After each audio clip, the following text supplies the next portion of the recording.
اس وقت یہ ہے کہ اصل نماز یہی ہے، یہ سورہ فاتحہ۔ چنانچہ میں آپ کو حدیث سنا رہا ہوں جو صحیح بخاری میں بھی ہے، صحیح مسلم میں بھی ہے، جامع ترمذی میں بھی ہے، سنن ابی داؤد میں بھی ہے، سنن نسائی میں بھی ہے، اور بہت سی کتابوں میں۔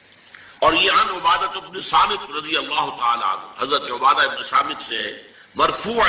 کہ حضور نے فرمایا لا صلاۃ لمن لم یقرأ بفاتحۃ الکتاب، اس شخص کی کوئی نماز نہیں ہے جس نے کہ سورہ فاتحہ کی تلاوت نہیں کی۔ اب اس سے ہمارے ہاں ایک بڑا اختلاف پیدا ہوا، وہ نوٹ کریں۔ ایک رائے یہ ہے آپ اگر علیحدہ نماز پڑھ رہے ہیں تو ظاہر بات ہے کہ آپ کو ہر رکعت میں خود پڑھنی ہی پڑھنی ہے سورہ فاتحہ۔ جب باجماعت پڑھ رہے ہیں اب کیا شکل، امام پڑھ رہا ہے سورہ فاتحہ تو کیا مقتدی کو بھی پڑھنی چاہیے؟ اس حدیث میں جو الفاظ کی شدت ہے اس کی بنا پر رجحان یہ ہوتا ہے کہ یقیناً اس صورت میں ہر شخص کو لا صلاۃ لمن لم یقرأ بفاتحۃ الکتاب، جس نے کہ فاتحہ کی تلاوت نہیں کی، قرأت نہیں کی، اس کی کوئی نماز ہی نہیں۔ تو یہ موقف ہے امام شافعی کا، یہی مسلک ہے ہمارے اہل حدیث بھائیوں کا کہ آپ چاہے اکیلے نماز پڑھ رہے ہو، چاہے امام کے پیچھے پڑھ رہے ہو، اور چاہے امام جو ہے وہ جہری رکعت پڑھا رہا ہے اور چاہے سری رکعت پڑھا رہا ہے۔ خاموشی والی رکعت سورہ، آپ کو معلوم ہے کہ نماز جو ظہر اور عصر کی ہے تو چاروں رکعتیں جو ہے وہ سری ہے، مغرب کے اندر آ کر دو جہری ہیں ایک سری ہے، عشاء میں آ کر دو جہری ہیں دو سری ہیں، سورہ اور نماز فجر کے اندر دونوں جو ہے وہ جہری ہے۔ تو چاہے جہری ہو چاہے سری ہو، آپ کو بھی لازماً جو مقتدی ہے اسے بھی سورہ فاتحہ پڑھنی ہوگی۔ اب اس کے لیے انہوں نے یہ طریقہ جو ہے تلقین کیا ہے کہ امام تیزی سے نہ پڑھے، رک رک کر پڑھے الحمدللہ رب العالمین، اس کے بعد اتنا وقفہ دے دے کہ جو مقتدی ہے وہ بھی کہہ لے اپنے دل میں یا پڑھ لے الحمدللہ رب العالمین الرحمن الرحیم۔ تو یہ رک رک کر پڑھنا، خاص طور پر اگر آپ کو موقع ہوا ہو کسی اہل حدیث امام کی امامت میں نماز ادا کرنے کا تو آپ دیکھیں گے کہ بڑا فرق ہے۔ ہمارے جو حنفی امام الحمدللہ رب العالمین الرحمن الرحیم مالک یوم الدین ایاک نعبد و ایاک نستعین، 4 آیتیں جو ہے وہ بھی ایک ساتھ میں پڑھ جائیں گے، لیکن یہ کہ عام طور پر جو اہل حدیث حضرات ہیں وہ رک رک کر ٹھہر ٹھہر کر پڑھتے ہیں، ترتیل کے انداز میں پڑھتے ہیں۔ یا پھر دوسری شکل انہوں نے ایک اور کی، یہ آپ سعودی عرب میں جب کبھی نماز پڑھیں گے اور آپ پڑھی ہو آپ نے تو وہاں آپ دیکھیں گے کہ امام جو ہے وہ سورہ فاتحہ پڑھنے کے بعد تو 1 منٹ جو ہے خاموش ہے، تاکہ آپ اب جو مقتدی ہیں وہ اس وقفے میں وہ اب سورہ فاتحہ پڑھ لیں، پھر وہ قرات کرے گا، کوئی اور آیات اس نے شامل کرنی ہے تو بعد میں شروع کرے گا، درمیان میں وقفہ ہوگا۔ لیکن ایک مسلک یہ ہے، اور یہ مسلک جو ہے یہ در حقیقت قرآن مجید کی ایک آیت کے اوپر سورہ اعراف کے آخر میں فرمایا گیا وَإِذَا قُرِئَ الْقُرْآنُ فَاسْتَمِعُوا لَهُ وَأَنصِتُوا، جب قرآن پڑھا جا رہا ہو تو توجہ سے اسے سنو، خود خاموش رہو۔ اب یہ قرآن مجید کی آیت ہے، اس کے بنا پر ایک رائے یہ ہے کہ آپ امام کے پیچھے سورہ فاتحہ نہیں پڑھیں، پڑھا جا رہا ہے سنو، خود خاموش رہو۔ اور اس کے لیے وہ دلیل دیتے ہیں کہ یہ شکل ایک وفد کی سی ہے، جیسے کسی بڑی شخصیت کے پاس اگر آپ کا کوئی وفد جاتا ہے، 8-10 افراد ہیں، ان میں سپوکس مین ایک ہوتا ہے، وہ بات کرتا ہے، باقی سب لوگ موجود رہتے ہیں، سنتے ہیں۔ اسی طریقے سے امام جو ہے وہ گویا کہ آپ کا نمائندہ ہے، اور وہ پڑھ رہا ہے الحمدللہ رب العالمین الرحمن الرحیم مالک یوم الدین، تو امام کی قرات ہی آپ کی بھی قرات ہو، گویا کہ اس آیت سے، اس حدیث سے اختلاف نہیں ہے، اس کی تعبیر سے اختلاف ہے کہ امام کا قرات کر لینا در حقیقت مقتدیوں کی طرف سے بھی قرات۔ اس میں جو حنفی مسلک ہے وہ بہت سخت ہے، اور وہ یہ ہے کہ چاہے سری نماز ہو اور چاہے جہری ہو، ہر کسی بھی حالت میں مقتدی جو ہے وہ سورہ فاتحہ نہیں پڑھے۔ اب اس میں ذرا سا سوال پیدا ہوتا ہے کہ جہری رکعت میں تو اس آیت کا اطلاق ہو جائے گا کہ وَإِذَا قُرِئَ الْقُرْآنُ فَاسْتَمِعُوا لَهُ وَأَنصِتُوا، سری میں تو اس آیت کا اطلاق نہیں ہوتا۔ بہرحال یہ مسلک ہے امام شافعی کا، ایک انتہا پر ہے، ہر صورت میں سری ہو یا جہری ہو آپ کو پڑھنی ہی پڑھنی ہے، اور امام ابو حنیفہ دوسری انتہا پر ہے کہ چاہے سری ہو چاہے جہری ہو کسی شکل میں۔ امام مالک کا مسلک ہے درمیان میں، اور میں اس میں کوئی جھجک محسوس نہیں کرتا کہ میں آپ کے سامنے عرض کر دوں کہ میں اس پر عمل پیرا ہوں۔ وہ کیا ہے، جہری نماز میں خاموش رہو اور سنو، اس آیت کا اطلاق ہو جائے گا جب بلند آواز سے پڑھ رہا ہے امام تو پوری توجہ، فَاسْتَمِعُوا لَهُ، اپنی پوری توجہ کو اس کے سننے کے اوپر مرکوز کر دو اور خود خاموش۔ سری رکعت میں البتہ جبکہ وہ بھی خاموشی سے پڑھ رہا ہے آپ بھی۔ بہرحال ان چیزوں میں میں نے یہ سب کوئی بیان کیا ہے تو اس سے جو میرا مقصود ہے وہ یہ ہے کہ معلوم ہو جائے کہ اس میں کوئی بڑی بنیادی بات نہیں، نہ یہ کہ جو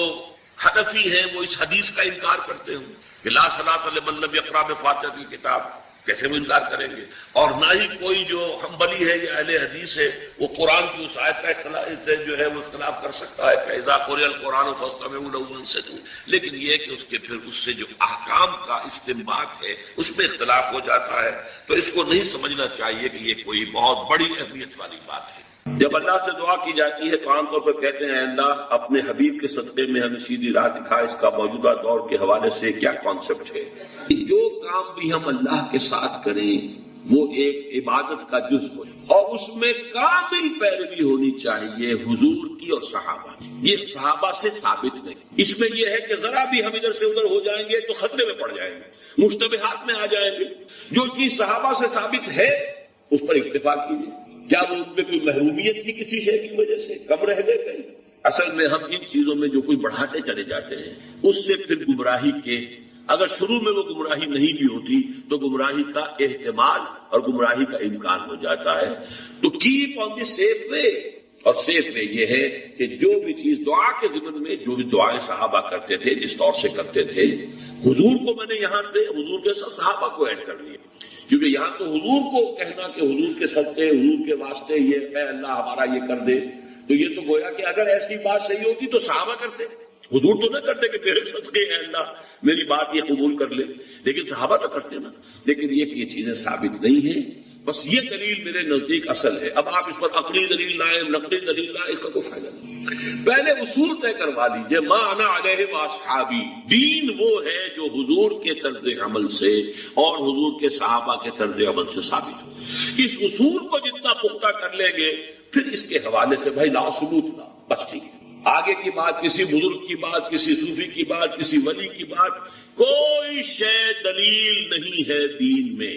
کسی دلیل، کسی دینی بات کی مزید وضاحت کے لیے کوئی شے ہو یا سائنس کی بات ہو، اس کا کوئی ثبوت حدیث سے ثابت ہونا ضروری نہیں ہے۔ حضور سائنس پڑھانے نہیں آئے تھے، وہ فلسفے کا مسئلہ ہو، دین کی بات، عقیدے کی بات، عبادت کی بات، اور دعا جو ہے وہ خل عبادت ہے، عبادت کا جوہر ہے، اس میں والصلاة والسلام على عباده الذين اصطفى خصوصا على افضلهم وخاتم النبيين محمد الامين وعلى آله وصحبه اجمعين، اما بعد فاعوذ بالله من الشيطان الرجيم، بسم الله الرحمن الرحيم، قل اعوذ برب الفلق من شر ما خلق ومن شر غاسق اذا وقب ومن شر النفاثات في العقد ومن شر حاسد اذا حسد، بسم الله الرحمن الرحيم، قل اعوذ برب الناس ملك الناس اله الناس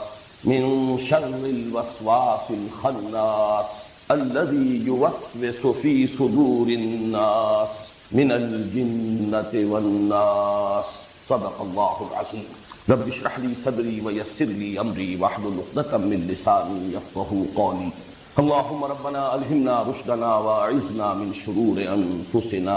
اللهم ارنا الحق حقا وارزقنا اتباعه وارنا الباطل باطلا وارزقنا اجتنابه، اللهم ارحمنا بالقرآن العظيم واجعله لنا اماما ونورا وهدى ورحمة، اللهم ذكرنا منه ما نسينا وعلمنا منه ما جهلنا وارزقنا تلاوته آناء الليل وآناء النهار واجعله لنا حجة يا رب العالمين، آمین۔ اللہ تعالیٰ کا بڑا فضل و کرم ہے اور اس کا لاکھ لاکھ احسان ہے کہ ہمارا یہ سلسلے وار درس آج پایہ تکمیل کو پہنچ رہا ہے۔ اس تقریب کے ہدیے کے طور پر جو کتاب سے آپ کو دیا گیا ہے اس میں اس مسلسل درس کی مختصر سی تاریخ بھی درج ہے۔ اگرچہ سلسلے وار درس کا آغاز تو مسجد خضرہ سمن آباد سے ہو گیا تھا جون 1968 میں، اس اعتبار سے تو کہا جا سکتا ہے کہ 23 برس ہو گئے اور 23 برس میں اس سلسلے وار درس کی تکمیل ہوئی، لیکن اس میں چونکہ کچھ ڈپلیکیشن ہوئی، سن 74 میں ہمارا وہ درس مسجد خضرہ سمن آباد سے مسجد شہداء مال روڈ پر منتقل ہوا، تو وہاں پر بھی میں نے جہاں اس منتخب نصاب کا بھی دوبارہ درس کیا جو مطالعہ قرآن حکیم اور دعوت رجوع القرآن کی تحریک کے لیے بمنزلہ اساس تھے، اور پھر سلسلے وار درس کا آغاز بھی ابتدا سے دوبارہ کیا۔ اس پہلو سے یہ 17.5 برس کی داستان ہے، اس لیے کہ یہ سلسلہ درس جو اب تکمیل کو پہنچ رہا ہے یہ وہ ہے کہ جو سن 74 میں مسجد شہداء مال روڈ سے شروع ہوا تھا۔ قرآن حکیم کی صورتوں کا آخری جوڑا جس میں جوڑے ہونے کی نسبت بہت ہی نمایاں ہے اور جن کے لیے ایک نام ہے المعوذتان، ان میں سے ایک صورت کا ہم مطالعہ پچھلے ہفتے کر چکے ہیں، لیکن میں نے اس وقت تلاوت ان دونوں صورتوں کی ہے اس لیے کہ جو حضرات گزشتہ ہفتے درس میں موجود نہیں تھے، ایک تو یہ کہ ان کے سامنے ان معوذتان کی جو دونوں کی مشترک خصوصیات ہیں جو میں بیان کر چکا ہوں اور کچھ تمہیدی باتیں کہ جو میں عرض کر چکا ہوں گزشتہ درس کے ضمن میں، ان کا بھی اجمالی اعادہ کر دیا جائے تاکہ وہ حضرات جو گزشتہ درس میں شریک نہیں تھے ان کے علم میں بھی وہ چند بنیادی اور تمہیدی باتیں آ جائیں۔ سب سے پہلے لغوی بحث ہے آذا یعوذ، کسی کی پناہ میں آنا، کسی کی حفاظت میں آنا، کسی سے پناہ طلب کرنا۔ یہ مادہ جو ہے مختلف ابواب سے قرآن حکیم میں بھی آیا ہے اور ویسے بھی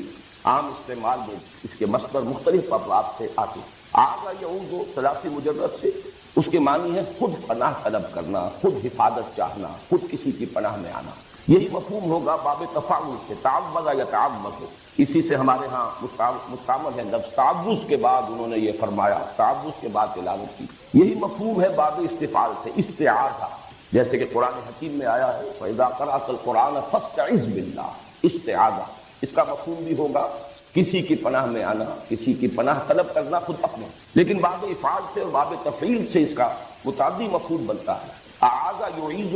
کسی اور کے لیے پناہ طلب کرنا یا کسی کو کسی کی پناہ میں دینا، جیسے کہ حضرت مریم کی والدہ سلام علیہما ان دونوں کا ان کا قول نقل ہوا ہے قرآن حکیم میں سورہ آل عمران میں، وَإِنِّي أُعِيذُهَا بِكَ وَذُرِّيَّتَهَا مِنَ الشَّيْطَانِ الرَّجِيمِ، کسی کو پناہ میں دینا۔ اسی سے باب تفعیل میں تعویذ کا لفظ بنا ہے جو ہمارے ہاں عام بول چال میں مستعمل ہے۔ تعویذ کے معنی بھی ہوں گے کسی کی پناہ میں دینا یا کسی اور کے لیے پناہ طلب کرنا، اسی سے یہ اس میں فاعل ہے۔ المعوذتان، دو پناہ طلب کرنے والی صورتیں یا دو وہ صورتیں جو کسی کو کسی کی پناہ میں دیتی ہیں، انسانوں کو اللہ کی پناہ میں دینے والی ہیں۔ جیسے کہ میں نے عرض کیا یہ قرآن حکیم میں جو صورتوں کے مابین نسبت زوجیت ہے، جوڑے جوڑوں کی شکل میں ہے، اکثر و بیشتر صورتیں قرآن حکیم کی، اس کی نمایاں ترین مثال نہیں بلکہ یہ کہ سورہ فاتحہ جو پورے قرآن حکیم کے لیے ایک دیباچے کے طور پر ہے، مقدمے کے طور پر ہے، خود اپنی جگہ اتنی عظیم صورت ہے کہ اسے خود کہا گیا ہے والقرآن العظیم وَلَقَدْ آتَيْنَاكَ سَبْعًا مِنَ الْمَثَانِي وَالقرآن العظیم، اور حضور نے فرمایا کہ سبع مثانی بھی یہ سورہ فاتحہ کی 7 آیات ہیں اور قرآن عظیم ہے اپنی جگہ مکمل قرآن۔ اس کے بعد جو دو صورتیں آتی ہیں سورہ بقرہ، سورہ آل عمران، ان کو بھی حضور نے ایک نام دیا ہے لیکن وہ زیادہ مشہور و معروف نہیں۔ الزہراوان،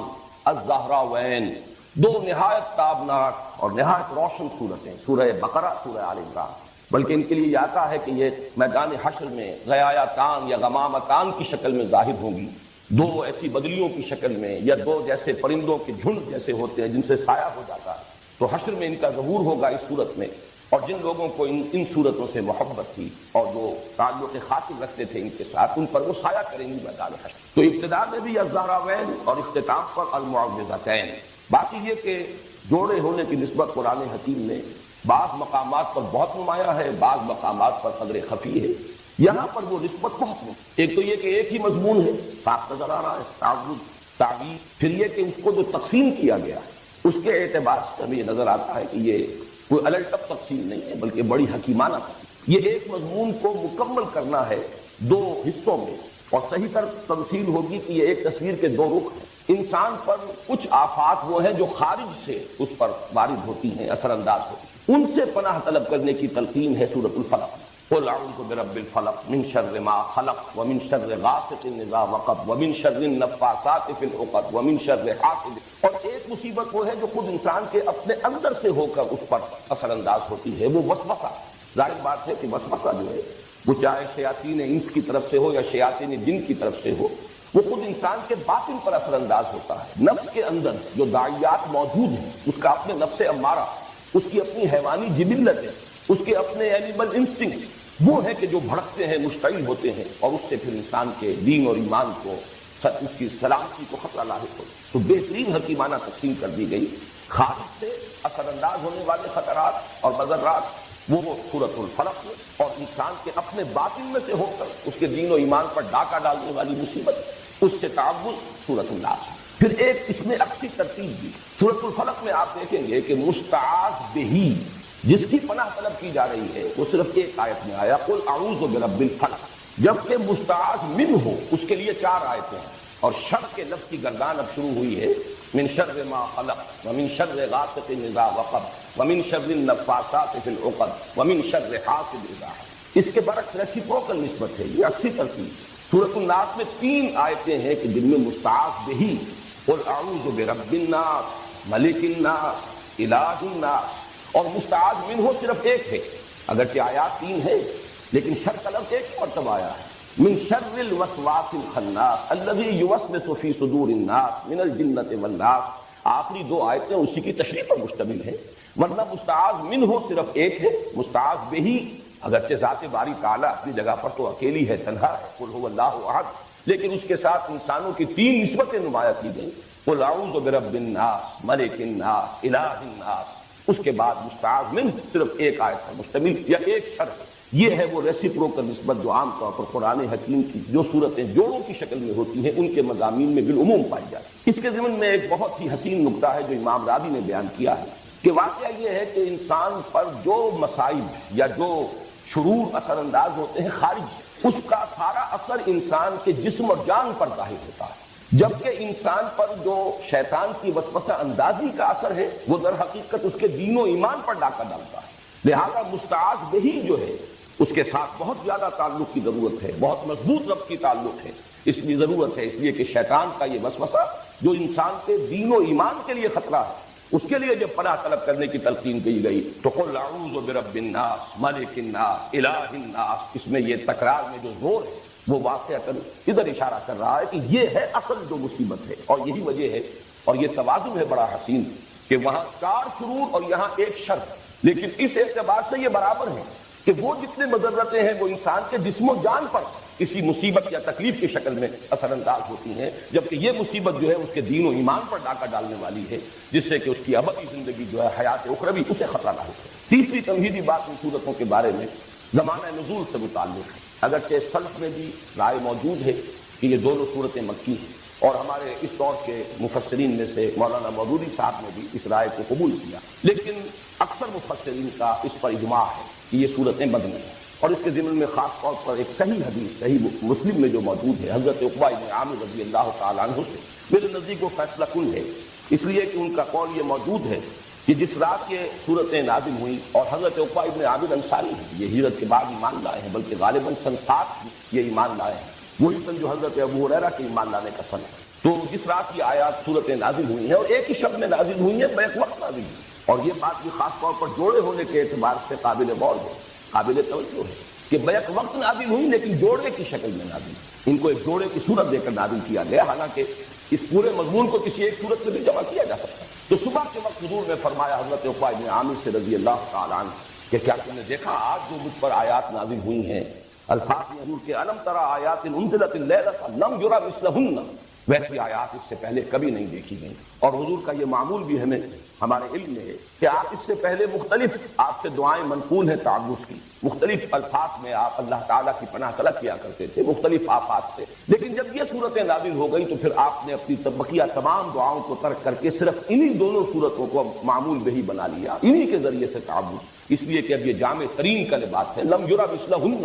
ان جیسی تو آیات دیکھی ہی نہیں گئی۔ پھر یہ کہ ثانوی طور پر اس چیز کو تقویت پہنچاتی ہے یہ بات کی کہ حضور صلی اللہ علیہ وسلم پر جو جادو کیا گیا اجمالاً اس کی روایات صحیحین میں موجود ہیں، بخاری اور مسلم دونوں، اگرچہ تفصیلات اس کی ان روایات میں ہیں کہ جو دوسری کتابوں میں ہیں، جو درجہ دوم کی کتابیں ہیں شاہ ولی اللہ دہلوی رحمۃ اللہ علیہ کی تقسیم کے مطابق، لیکن اصولاً یہ بات طے ہے کہ حضور پر لبید بن عاصم نے جادو کیا، اس جادو کے کچھ اثرات بھی عارضی طور پر آپ پر ظاہر ہوئے، اور ان صورتوں کی نزول کا یہ بھی ذکر آتا ہے کہ در حقیقت اسی جادو کے اثرات کو زائل کرنے کے لیے اللہ تعالیٰ کی طرف سے یہ 2 صورتیں ہیں جو حضور کو تلقین فرمائی گئی، اس سے بھی اس چیز کو تقویت حاصل ہوتی ہے کہ یہ صورتیں مدنی ہیں۔ اب آئیے ہم سورۃ الناس کا مطالعہ شروع کرتے ہیں۔ سورۃ معوذتین کے بارے میں ایک بات اور نوٹ کر لیجیے، اور یہ میں نے سورہ اخلاص کے درس کے ضمن میں عرض کی تھی کہ ان دونوں کا تعلق ایک جوڑے کی شکل میں یہ دونوں صورتیں ہیں، قل اعوذ برب الفلق قل اعوذ برب الناس، اور دونوں کا ایک بڑا معنوی اور گہرا ربط ہے سورہ اخلاص،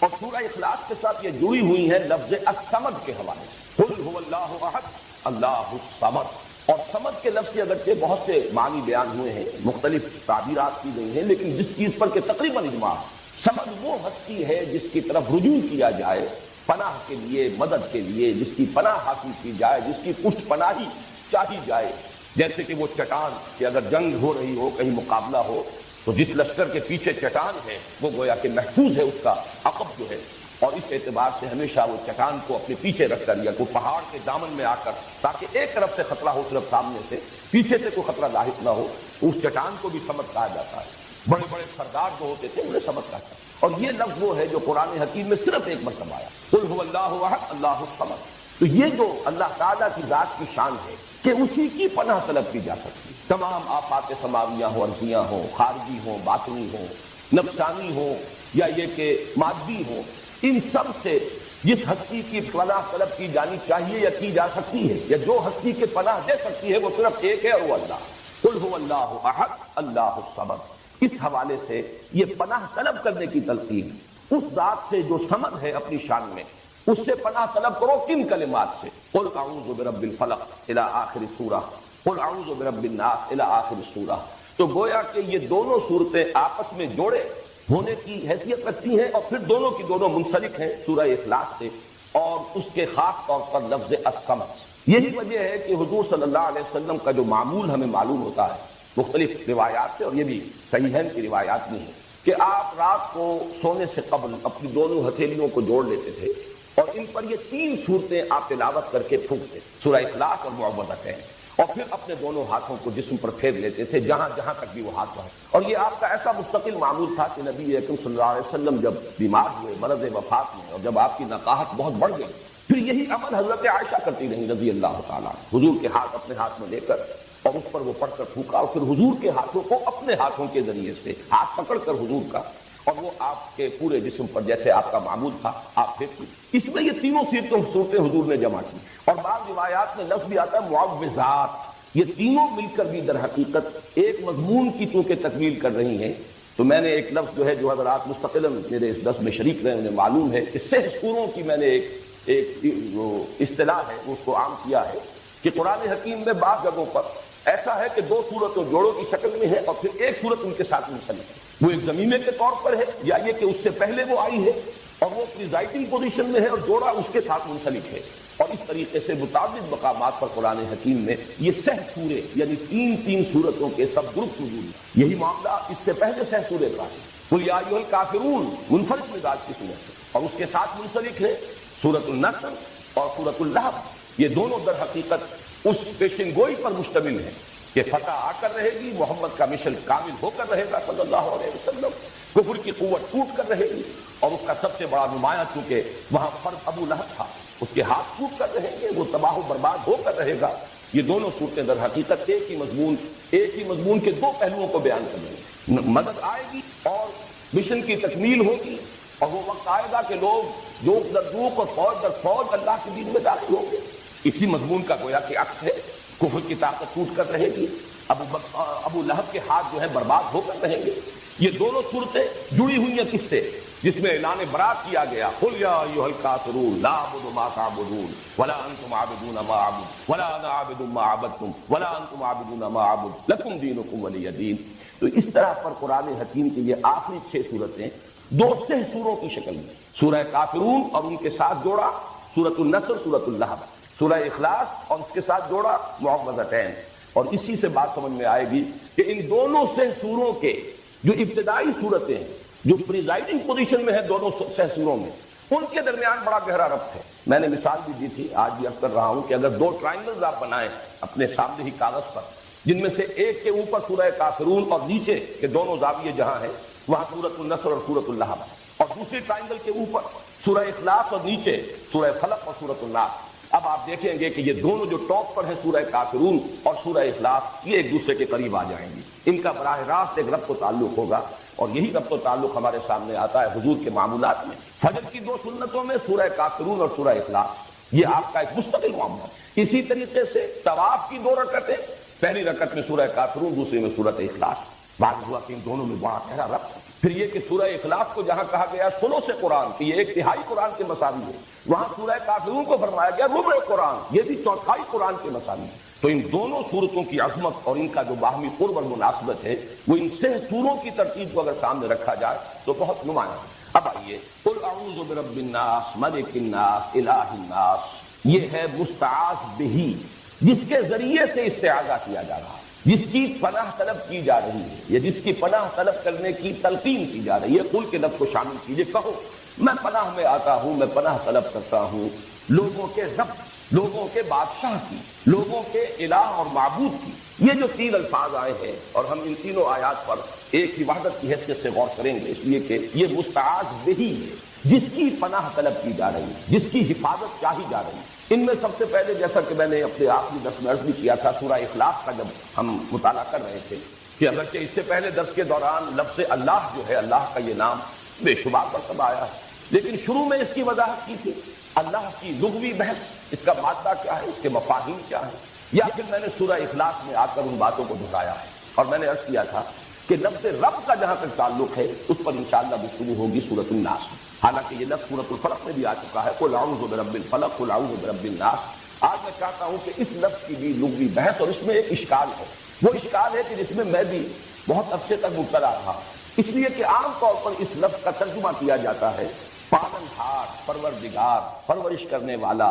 درجہ بدرجہ ترقی دینے والا۔ حالانکہ یہ لفظ جب آتا ہے قرآن مجید میں، جیسے کہ سورہ بنی اسرائیل میں آیا ہے وَقُلْ رَبِّ ارْحَمْهُمَا كَمَا رَبَّيَانِي صَغِيرًا، ابھی ربیانی یہ تربیت سے بنا ہے، باب تفعیل ہے، تربیہ۔ اب یہ کہ یہ مادہ را با با سے ہے یا را با وا سے ہے، اس میں بڑی بحث اور بڑا اشکال مجھے بھی رہا، اس لیے کہ در حقیقت را با با رب، اس کا اصل مفہوم جو سمجھ میں آتا ہے وہ ہے مالک، رب الدار، گھر کا مالک، رب المال، مال والا، جس کی انویسٹمنٹ ہے، مضاربت اگر ہے، ایک شخص جو ہے اس نے انویسٹ کیا ہے وہ رب المال ہے، اور دوسرا شخص جو ہے وہ مضارب ہے، وہ کام کر رہا ہے، محنت کر رہا ہے۔ تو رب کا لفظ جہاں بھی آتا ہے در حقیقت اپنے اصل مفہوم میں اس کا مفہوم جو ہے لغوی، مجھے جو اشکال لاحق رہا وہ یہی تھا کہ وہ تو اس کے استعمالات کا اگر ہم جائزہ لیں تو وہ تو مالک ہونے کے مفہوم میں آتا ہے، رب المال، رب الدار، رب البیت۔ اس میں رب کا لفظ، اب جیسے خاص طور پر رب البیت، یہ جو خانہ کعبہ ہے اس کا رب، خانہ کعبہ کی تو کوئی تربیت نہیں، اس کی کوئی پرورش نہیں، اس کا کوئی پالنا پوسنا نہیں،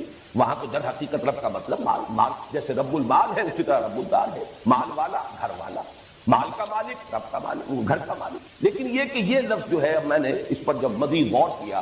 تو متعدد الفاظ ایسے ہیں کہ جس میں یہ را با با جس طریقے سے ہے، اسی طرح شین قاف قاف شق، دال سین سین دس، اس سے جب باب تفعیل میں مصدر بنتے ہیں، جیسے کہ وہاں پر شق سے جو شین قاف یا، یہ بھی مادہ ہے، شین قاف یا کا مادہ ہے جس کا مفہوم آتا ہے نامراد ہونا، شقاوت، شقی، جو نامراد ہے، ناکام ہے۔ اب جب سورہ طٰہٰ میں لفظ آیا طٰہٰ ما انزلنا علیک القرآن لتشقیٰ، طٰہٰ ہم نے یہ قرآن آپ پر اس لیے تو نازل نہیں کیا، وہاں ترجمہ میں دیکھتا ہوں کہ آپ مشقت میں پڑھیں، حالانکہ مشقت کے لفظ کے لیے مادہ آنا چاہیے شین قاف قاف، وہاں شین قاف یا ہے، تشقیٰ، یہ ایک اشکال رہا میرے ذہن میں۔ اسی طریقے سے دسا، دال سین سین، اور دسا یہ جو آیا ہے قد افلح من دساہا وقد خاب من،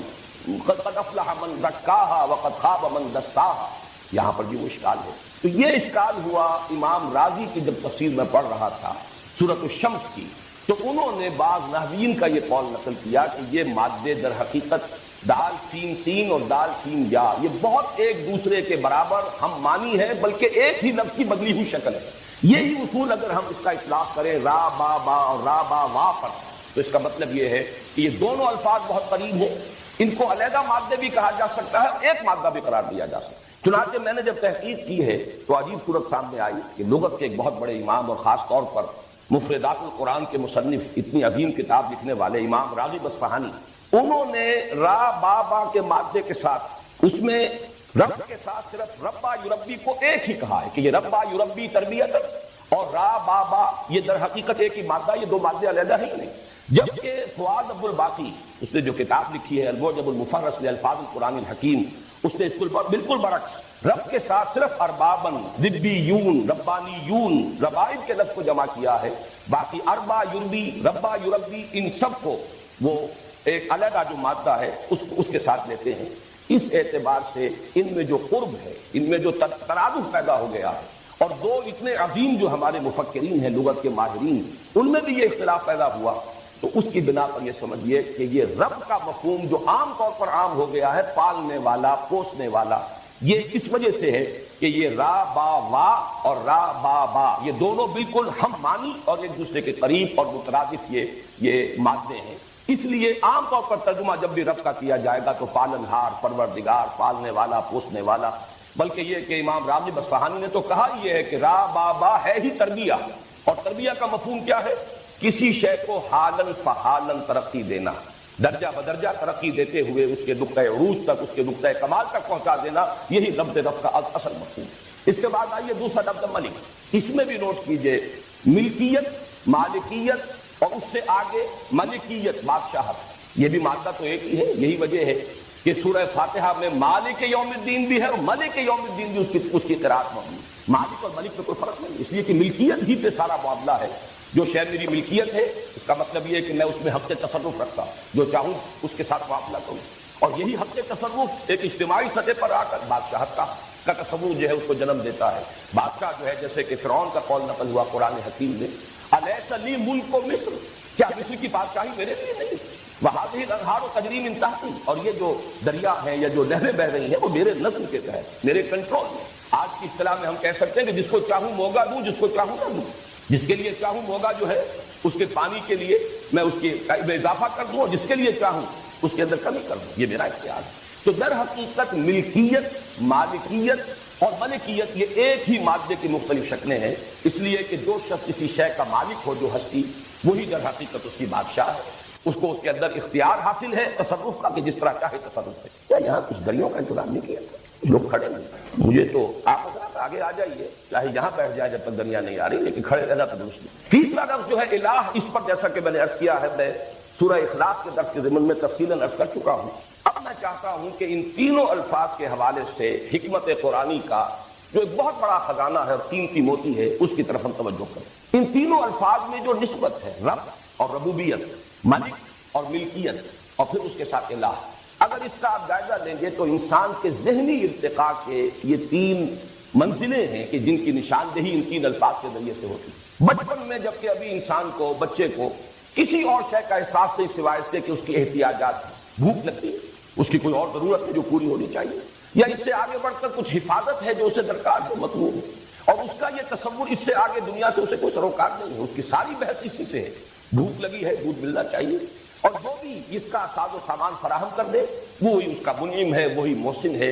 لہذا یہ ربوبیت کا سارا تصور بچپن میں جو والدین کی ذات کے ساتھ منسلک ہے، والدین کے ساتھ اس کا بچے کا ذہنی ربط رشتہ ہوتا ہے، اس لیے کہ اسے اس سے زیادہ اس دنیا سے ابھی کوئی اور سروکار ہے ہی نہیں۔ اسے تو اپنی احتیاج، اپنی ضروریات، جو بھی زندگی کے بنیادی لوازمات ہیں، بس اس کے اپنے اندر سے ایک تقاضا ابھرتا ہے، اور جو بھی اس تقاضے کو پورا کر دے وہ اس کا منعم ہے، وہی اس کا محسن ہے، اور یوں کہا جا سکتا ہے لفظی اعتبار سے وہ اس کا رب ہے۔ اس سے ذرا آگے انسانی شعور ترقی کرتا ہے، آپ خود جائزہ لیں گے اور اپنے ماضی میں جھانکیں گے تو نظر آئے گا کہ پھر ایک ملکیت کا تصور پیدا ہوتا ہے۔ ذرا سا بچہ بڑا ہو جائے، یہ میرا کھلونا ہے، یا میرا کھلونا ہے، کسی اور کو ہاتھ لگانے کا حق حاصل نہیں، میں دوں تو ٹھیک ہے، مجھے اختیار ہے کہ میں دوں، اس کھلونے سے کسی اور کو کھیلنے کی اجازت دوں تو صحیح ہے، لیکن میری مرضی کے بغیر کوئی اس کھلونے کا ہاتھ نہیں لگا سکتا۔ یہاں سے اب وہ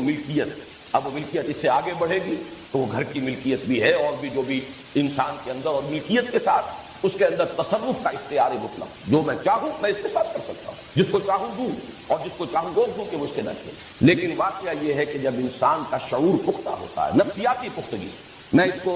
وہ جسمانی پختگی اور جسمانی بلوغت سے علیحدہ کر کے کہہ رہا ہوں، جسمانی بلوغت تو ہو جاتی ہے انسان کی 14-15 سال پر، لیکن نفسیاتی بلوغت، اب اس کے اندر ایک اور تقاضا ابھرتا ہے، اور وہ تقاضا یہ ہے کوئی محبوب ہو، کوئی مطلوب ہو، کوئی مقصود ہو، کوئی نسب العین ہو، کوئی آدرش، کسی شے کے لیے جیوں، کسی شے کے لیے مروں، زندگی محض زندہ رہنے کے لیے نہیں، زندگی برائے زندگی نہیں، بلکہ زندگی کسی نسب العین کے لیے ہو، زندگی کسی مقصود کے لیے ہو، مطلوب کے لیے۔ یہ ہے در حقیقت انسان کی فطرت کی پیاس، جبکہ انسان کا شعور اور اس کی اپنے اندر کی نفسیاتی کیفیت جب بلوغ کو پہنچتی ہے تو ایک محبوب، یا اسی کے لیے ایک لفظ اور استعمال کیجئے، ایک زمانے میں ایک عربی نظم پڑھی تھی بڑی پیاری، اب تک اس کا نقش ہے، اور وہ یہ کہ فتش لقلبک عن رفیق، اپنے لیے کوئی ساتھی تلاش کرو۔ انسان کے اندر ایک جذبہ ابھرتا ہے، اگرچہ یہ کہ جیسے کہ حضور صلی اللہ علیہ وسلم کا بھی جو آخری الفاظ آپ کی زبان مبارک سے ادا ہوئے ہیں آپ کے انتقال سے کے عین وقت، ان میں بھی یہی لفظ آیا ہے اللہم فی الرفیق الاعلی، رفیق اعلی۔ بس اب اسی کی طرف مراجعت ہے، اب تو پروردگار تیرا ہی قرب درکار ہے، بس وہی اب یعنی گویا کہ دنیا سے، جیسے کہ روایات میں آتا ہے کہ حضور نے فرمایا تھا کہ انبیاء کو ایک اختیار دیا جاتا ہے، جب موت کا وقت آتا ہے ان کا اس دنیا سے نقل مکانی کا، تو وہ انہیں ایک اختیار دیا جاتا ہے، چاہے تو ابھی اور رہیں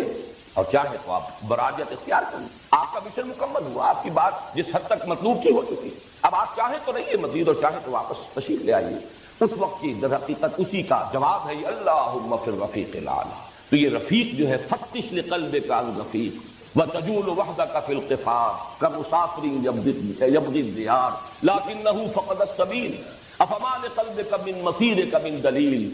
کوئی محبوب، کوئی جسے وہ چاہے، جس سے محبت کرے، جس کے لیے ایثار کرے، جس کے لیے قربانی کرے، جس کے لیے جیے، جس کے لیے مرے،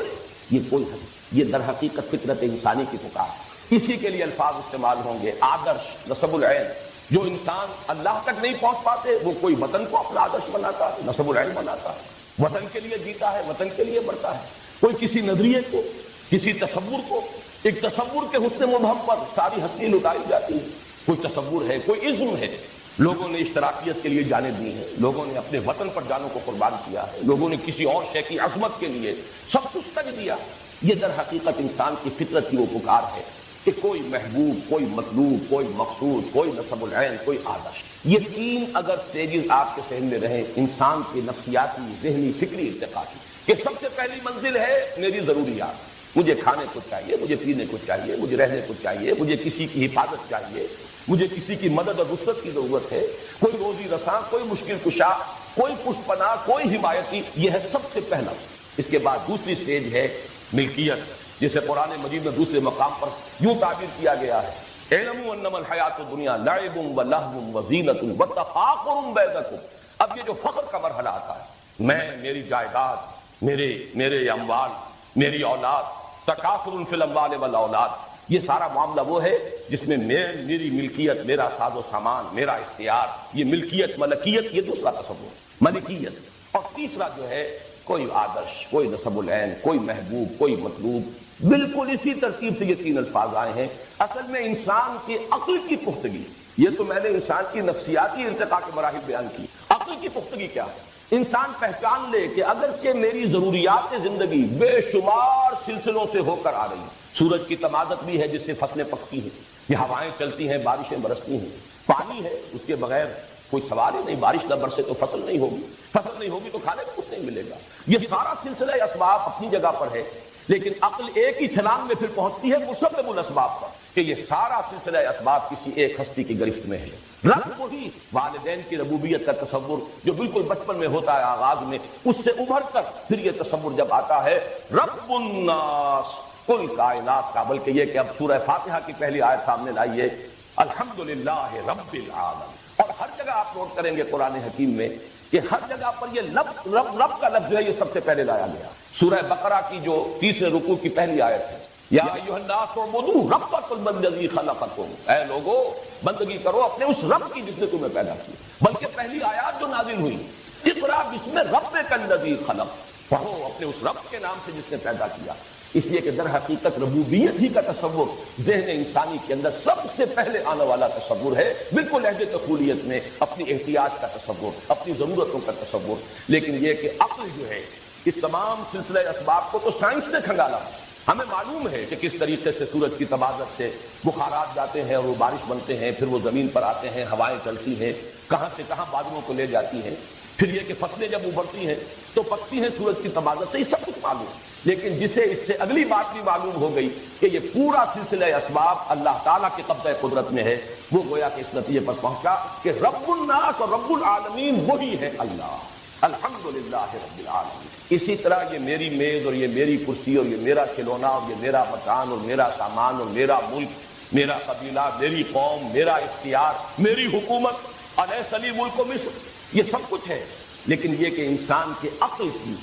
رسائی جو ہے اگر ہو جائے حقیقت تک تو ملک الناس بادشاہ حقیقی اللہ، یہ جس کے پاس بھی کوئی اختیار ہے وہ صرف ظاہری ہے، یا تو ہم کہیں گے ظاہری ہے۔ جب ہم کہتے ہیں لا حول ولا قوت الا باللہ، بظاہر مجھے محسوس ہو رہا ہے کہ یہ مجھے نقصان پہنچا سکتا ہے، یہ اس وقت گن لے کر میرے سامنے کھڑا ہے، نشانہ بھی لے لیا ہے، میری جان گویا کہ اس کے قبضے قدرت میں آ گئی ہے، ذرا سی انگلی کی حرکت جو ہے اس سے میری جان یہ لے لے گا۔ یہ سب کچھ دیکھ کر بھی انسان جب کہتا ہے لا حول ولا قوت الا باللہ، لا مؤثر فی الحقیقت الا اللہ، لا فاعل فی الحقیقت الا اللہ، تو معلوم ہوا کہ اختیار مطلق اللہ کا ہے۔ تمام اسباب مادی جمع ہو جائیں تب بھی اختیار ان اسباب میں اس کا نہیں ہے کہ نتیجہ ضرور نکال دیں، الا باذن اللہ، مگر اللہ کا اگر اذن ہو تو نتیجہ نکلے گا، اللہ کا اذن نہیں ہے تو نتیجہ نہیں نکلے گا۔ اس لیے کہ بادشاہ حقیقی صرف اللہ، مختار حقیقی صرف اللہ ہے، مختار مطلق صرف اللہ ہے۔ اسی تصور سے در حقیقت وہ جو ہمارے ہاں الحمدللہ کے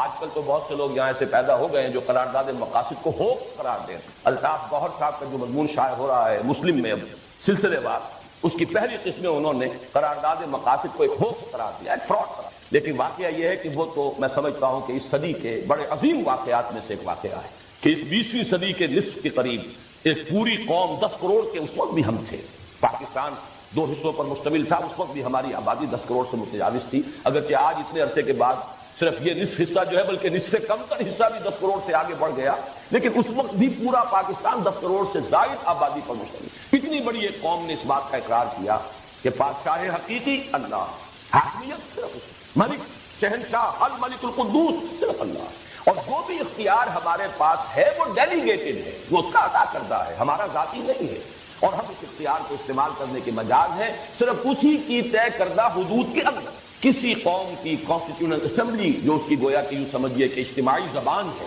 اس زبان سے الفاظ کا نکلنا یہ وہی ہے کلمہ لا الہ الا اللہ، اور وہی ہے در حقیقت یہ دوسرا تصور کہ جو یہاں دیا گیا وہ رب الناس بھی ہے اور ملک الناس بادشاہ ہے۔ اسی لفظ کے حوالے سے ہمارے دین کا وہ تصور مستحکم ہوتا ہے کہ یہ مذہب نہیں دین ہے، اس میں علیحدہ نہیں ہے معاملہ حکومت کا اور سیاست کا اور نظام کا، یہ صرف عبادات اور پوجا پاٹ کا اور صرف چند رسومات کا مجموعہ نہیں ہے کہ عقائد اور رسومات ہوں، بلکہ یہ کہ اس کا ایک سیاسی نظام ہے، اسی سیاسی نظام کے لیے عنوان خلافت ہے، انسان کے لیے خلافت ہے، حاکمیت نہیں ہے، انسان کے لیے امانت ہے، ملکیت نہیں ہے۔ اور میں نے ان دونوں الفاظ کو جوڑ دیا تھا لغوی بحث میں، ملکیت اور ملکیت، حاکمیت اور ملکیت یہ دونوں لازم و ملزوم ہیں، مادہ ایک ہی ہے، مالک یوم الدین بھی ہے، ملک یوم الدین بھی ہے۔ تو در حقیقت اللہ تعالیٰ ہی مالک حقیقی ہے، اللہ تعالیٰ ہی حاکم حقیقی ہے، ملک الناس وہ لوگوں کا بادشاہ ہے، مالک حقیقی بھی ملک حقیقی بھی، یعنی انسانوں کے لیے حاکمیت نہیں خلافت ہے، انسانوں کے لیے ملکیت نہیں امانت ہے۔ این امانت چند روزہ دس دماغ در حقیقت مالک ہر شے خدا۔ یہ دوسری بات ہے کہ ہم ملکیت کے اس فریب کے اندر مبتلا ہو جاتے ہیں، وہ جو ہلدی کی گانٹھ مل گئی ہے اور اسے لے کر ہم سمجھتے ہیں کہ پنساری بن گئے ہیں، ہم سمجھتے ہیں میری شے اور میری ملکیت اور میری جائیداد اور میرا مکان اور میرا محل اور میری یہ اور میری وہ، یہ سوائے ایک فریب کے کچھ نہیں۔ ای امانت چند روزہ نستماس در حقیقت مالک ہر شے خدا، اور سروری زیبا فقط اس ذات بے ہمتا کو ہے، حکمراں ہے ایک وہی باقی متانیہ۔ یہ دوسرا لفظ ہوا ملک الناس۔ اب آیا ہے وہ لفظ جس پر تفصیلی بحث میں کر چکا ہوں سورہ اخلاص کے درس میں، الہ الناس، مطلوب حقیقی وہی، معبود حقیقی وہی، محبوب حقیقی وہی، مقصود اصلی وہی، لا مقصود الا اللہ، لا محبوب الا اللہ، جینا ہے تو اس کے لیے، مرنا ہے تو اس کے لیے۔ قل ان صلاتی و نسکی و محیای و مماتی للہ رب العالمین۔ جیسے کہ انسان حقیقت میں وہی انسان کہلانے کا مستحق ہے جس کا کوئی نسب العین ہے، جس کا کوئی آدرش ہے، جس کا زندگی میں کوئی مقصد ہے، جو محض زندگی کے لیے جینے کے لیے نہیں جی رہا بلکہ کسی مقصد کے لیے نسب العین کے لیے جی رہا ہے۔ اور وہ نسب العین وہ حقیقت میں جب انسان کی عقل اگر وہ پختگی کو پہنچ گئی ہو تو وہ پہچان لے گا کہ مطلوب حقیقی، محبوب حقیقی سوائے اللہ کے کوئی، یہ ہے آخری منزل انسانی فکر کے ارتقاء کی۔ لہذا یہاں اس ترتیب سے لائے قل اعوذ برب الناس۔ علامہ اقبال نے اسی فکر کو مختلف انداز میں بیان کیا ہے، یزدان بکمن داور ہمت مردانہ۔ یہ کیا اصل میں الفاظ ایسے ہیں کہ جس سے ذرا آدمی چونک بھی جاتا ہے، بات کیا کہی جا رہی ہے۔ آپ کو معلوم ہے کہ کمن جو ہے وہ استعمال کی جاتی تھی فصیل کے اوپر چڑھنے کے لیے۔ انسان پہلے اپنے زور بازو سے کمن کو پھینکتا تھا اوپر، جتنی اونچائی پر جا کر وہ کمن اٹک جائے گی اتنا ہی انسان اب اس کے سہارے سے جا سکتا ہے۔ اگر وہ 20 فٹ تک گئی ہے تو آپ 20 فٹ تک نہیں جا سکتے، آگے تو نہیں جا سکتے۔ اگر آپ نے 40 فٹ تک پہنچا لی ہے تو آپ 40 فٹ تک پہنچ جائیے۔ تو پہلے کمند پھینکیے بلند، اور اس کے بعد آپ اس بلندی تک خود پہنچیں گے۔ یہ جو سورہ حج کے اندر فرمایا گیا ضعف الطالب والمطلوب، اگر مطلوب گھٹیا ہے تو طالب بھی گھٹیا ہی رہے گا۔ آدرش پست ہے تو انسانی شخصیت پست رہے گی۔ نسب العین جو ہے وہ بہت ہی نیچے ہے، لو ہے، تو انسانی شخصیت بھی بہت نچلی سطح پر رہے گی۔ آدرش بلند ہے، نسب العین بلند ہے، آپ کا مقصود و مطلوب بلند ہے، تو اب آپ کی اپنی شخصیت کو ترقی حاصل ہوگا اس کے حوالے سے۔ اسی کو کہا گیا ضعف الطالب والمطلوب، اگر مطلوب کمزور ہے تو طالب بھی کمزور، مطلوب پست ہے تو طالب بھی پست۔ کسی نے وطن کو بنایا، کسی نے قوم کو بنایا، کسی نے اولاد کو بنایا۔ کتنے ہی لوگ ہیں جو صرف اولاد کے لیے جیتے ہیں، اپنی توانائیاں انویسٹ کر دیتے ہیں صرف اولاد کے لیے، ان کا مقصود و مطلوب اولاد، اس کے سوا کوئی بلند تر نسب العین نہیں۔ کچھ لوگ ہیں جو صرف اپنی ذات، اپنے ہی حسن کا دیوانہ بنا پھرتا ہوں، اپنی ہی حریم ذات کے گرد طواف کرتا رہتا ہے انسان، اپنی ہی خود غرضیاں اور اپنے ہی مفادات اور اپنے ہی لیے کوئی شہرت، اپنے ہی لیے کوئی وجاہت، یہی ان کا مطلوب و مقصود بن جاتا ہے۔ بہرحال پست نسب العین ہوگا، آپ کی اپنی شخصیت بھی پست رہے گی۔ اعلیٰ اور بلند نسب العین ہوگا، آپ کی اپنی شخصیت کو ترقی حاصل ہوگا۔ تو در حقیقت عقل کی پختگی کیا ہے؟ پھر میں نوٹ کر دوبارہ دہرا رہا ہوں اپنی بات کو۔ ایک ہے انسان کا ذہنی اور نفسیاتی ارتقاء۔ ابتدائی تصور احتیاجات اور ضرورت ہے، اس کے بعد تصور ملکیت، ملکیت، اختیار، اور اس سے اوپر مقصود، مطلوب، محبوب۔ اور انسان کے فکر کی پختگی، انسان کی عقل کی جو رسائی ہونی چاہیے حقیقت کبریٰ تک، اس کا مظہر کیا ہے؟ وہی ایک ذات، وہی ذات واحد عبادت کے لائق، زبان اور دل کی شہادت کے لائق، وہی ہے رب، وہی ہے ملک، اور وہی ہے الہ۔ قل اعوذ برب الناس ملک الناس الہ الناس۔ یہ تو ہوا مستعاذ بہی۔ اب آئیے مستعاذ من۔ ایک بات اور میں نوٹ کرا دوں، یہ جو 6 سورہ ہے، سورہ اخلاص، سورہ فلق، سورۃ الناس، ان میں آپ نے یہ بات دیکھی ہوگی کہ سورہ اخلاص کی بھی اس کی عظمت کا اصل راز پہلی 2 آیات میں، بقیہ 2 آیات میں جو مضامین آئے ہیں وہ آپ کو قرآن مجید میں تکرار کے ساتھ ملیں گے۔ لم یلد ولم یولد، لم یتخذ ولدا، یہ آپ کو سورہ بنی اسرائیل میں مل جائے گا۔ اس کی کوئی اولاد نہیں، نہ وہ جنا گیا نہ اس نے جنا، یہ مضمون قرآن مجید میں بتکرار یاد آیا۔ لم یکن لہ کفوا احد، لیس کمثلہ شیء،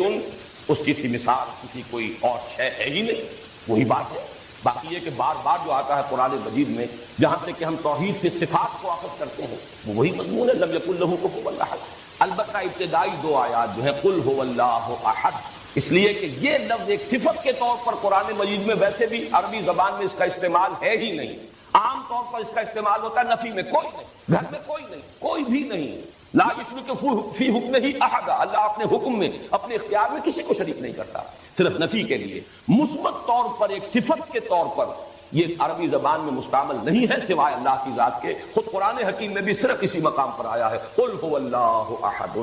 اور اللہ الصمد، یہ تو میں پہلے عرض کر چکا ہوں کہ یہ الصمد کا لفظ تو قرآن مجید میں آیا ہی صرف ایک بار۔ ان دونوں میں اصل عظمت کا راز یہاں ہے سورہ اخلاص کا، اور وہ میں تفصیل سے سورہ اخلاص کے ذمن میں چکا۔ اس طرح سورہ فلق میں پہلی 2 آیتیں ہی ہیں اصل میں اس کی عظمت والی، باقی یہ کہ بقیہ 3 آیتیں من شر ما خلق کی شرح، اس لیے کہ اور جو بھی کچھ ہے، کوئی حسد کرنے والا ہے، کوئی رات کی تاریکی کے اندر نقصان پہنچانے والا ہے، کوئی کسی اور اعتبار سے نقصان پہنچانے والا ہے، من شر ما خلق بات پوری ہو چکی۔ بقیہ 3 آیات کے اندر اس کی شرح، من شر النفاثات ومن شر غاسق ومن شر حاسد، اصل میں تو قل اعوذ برب الفلق، اور اس لفظ فلق کے حوالے سے پچھلی مرتبہ میں عرض کر چکا ہوں کہ آج تک سائنس جہاں پہنچی ہے، دی بگ بینگ، یہ فلق کے لفظ کے اندر وہ پورا تصور موجود ہے، پھٹا ایک دھماکہ ہوا۔ اب تک تو یہ تصور رہا ہے، نیوٹونین جو فزکس تھی اس کا تو تصور یہ تھا کہ یہ کائنات شاید ہمیشہ سے چلی آ رہی ہے اور ہمیشہ چلتی جائے گی، لیکن یہ کہ آج تقریباً اجماع ہے، موسٹ ریسنٹلی اس وقت موقف ہے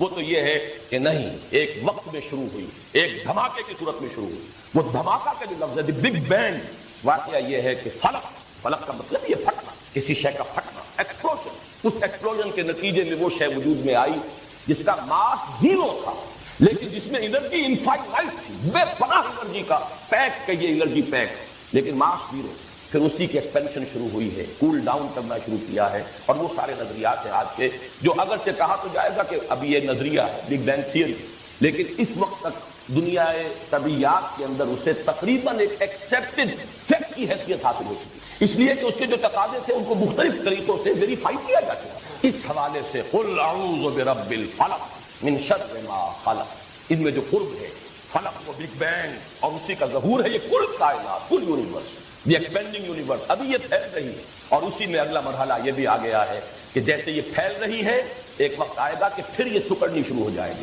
اور بلیک ہولز کا جو کانسیپٹ ہے، نہ معلوم کتنی گلیکسیز اس طریقے سے ختم ہو چکی کہ وہ پہلے پھیلتی رہی، پھر سکڑنا شروع کیا، اور پھر ایک زیرو ہو کر بلیک